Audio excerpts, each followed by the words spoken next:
William can read 480 words in 6 minutes.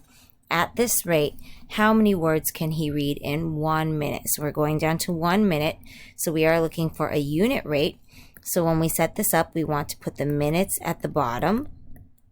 1 minute, I don't need the S. And we have 6 minutes on the other side.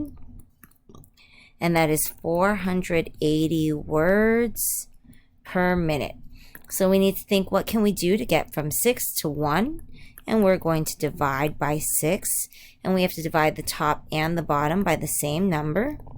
480 divided by 6. 6 doesn't go into 4, but it goes into 48 8 times.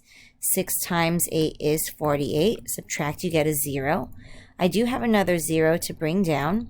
6 goes into 0 0 times. 0 times 6 is 0. Subtract, I have nothing left. So William then can read, oh, that should be words, can read 80 words in 1 minute. So 80 words per minute is his rate.